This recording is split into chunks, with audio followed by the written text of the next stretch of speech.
Hello, I am Tara. And I'm Jill. From livingonadime.com. We are the authors of the How to Save Money on Groceries e-course and our Dining on a Dime cookbook, which we've sold over 500,000 copies, so a couple of people like it. Yeah, I guess so.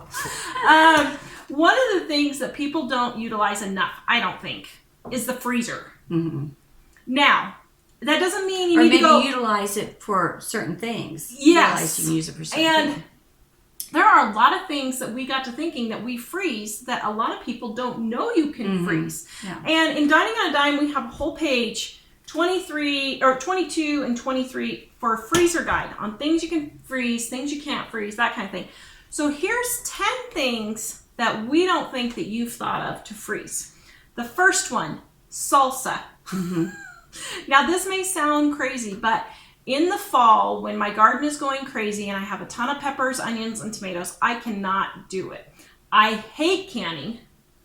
I do not, no offense if you're a canner, I do not understand people who are canning in August and September when it's 110 Well, I was going to degrees. say, in Kansas, it's so hot, it's hard to can then, and you have so much, you can't always get it all canned up. And kudos to you if you do that. I am chronically ill. I don't have the energy. I have 5 kids. I don't have the time to do this. But what I do is I will chop up all my tomatoes, onions, and peppers in the food processor and put them in freezer bags and lay them flat, stacking in my freezer.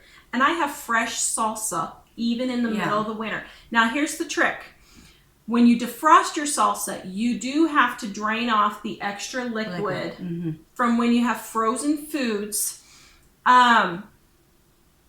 Otherwise, your salsa would just be really runny. Yeah.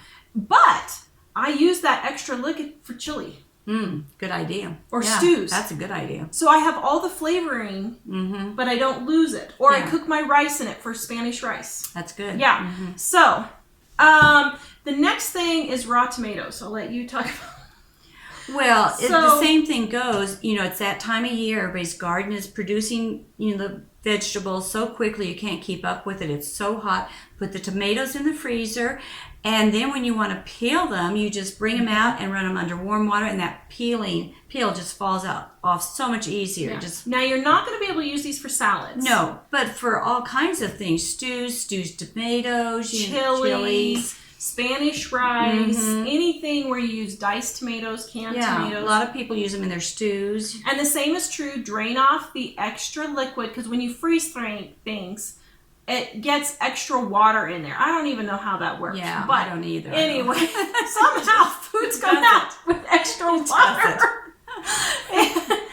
And I guess we should maybe look that up. Yeah, we should, I guess. But anyway, you could use it for all those things. So if you have a huge garden full of tomatoes, just rinse them off, throw them all in freezer bags, stack them up in your freezer, and you can have fresh tomatoes all year for your meals. The next one is herbs.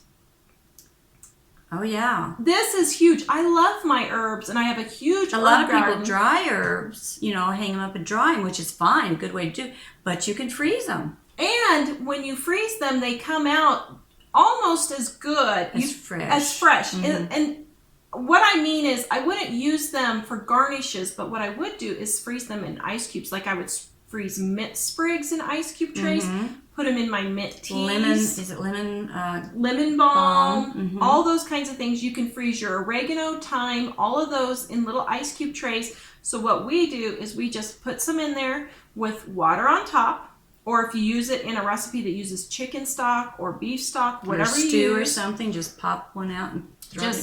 Put it in there, then freeze them, pop them out, put them in a freezer bag, and you can just take out one ice cube what you need. for each recipe.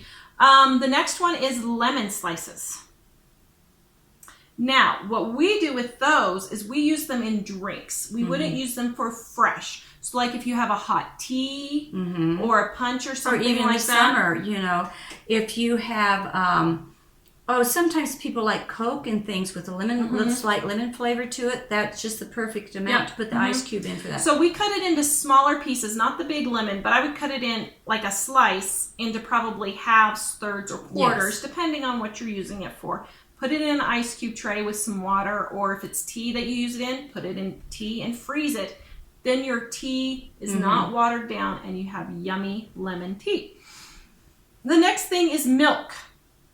Yeah, you can freeze milk. People don't realize that.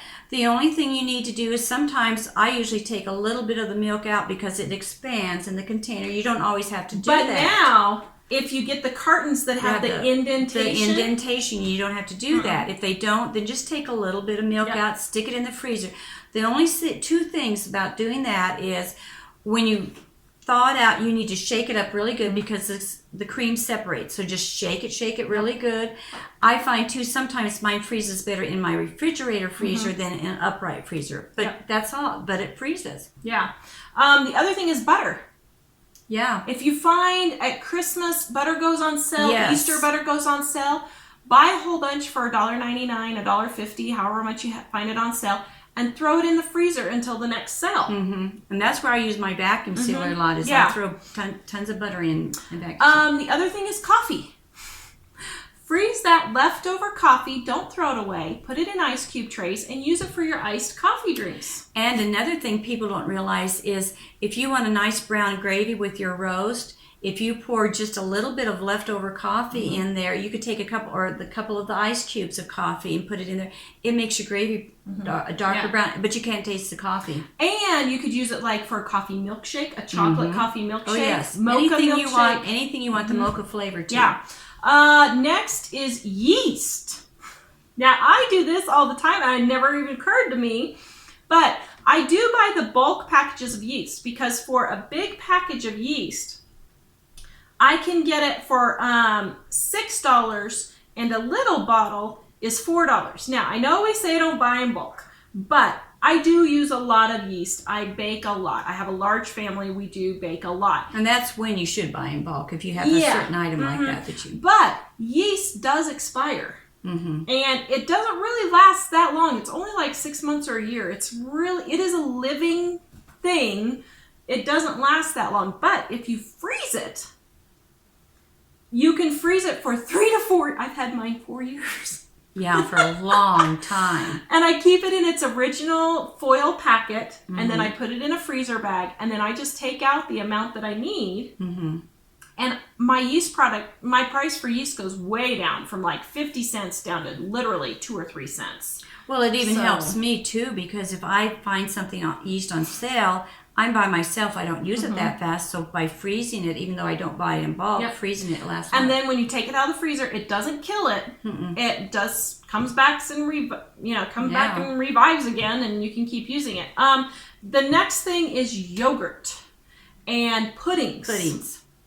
Make yogurt and pudding pops. Yeah, it's really easy to make them. You know, you can just take a little little paper cups, or even if you can take a little plastic cup and stick any kind of a stick, or a spoon, anything inside. like that in there, and you freeze them. Yeah. So, and then you could even do ice cube trays and do a little toothpick in each one for individual serving size. If you're having a barbecue with a big crowd, those are perfect for something like that. And last but not least, everybody's going to freak out when I say this, but egg yolks. Yes, you can freeze egg yolks. You can't the white. You can't the whites. But you can the egg yolk. But you can the yolk. And what you do is you add a half a teaspoon of salt or a half a teaspoon of sugar for every 4 yolks before you freeze it. Mix it up, beat it up together.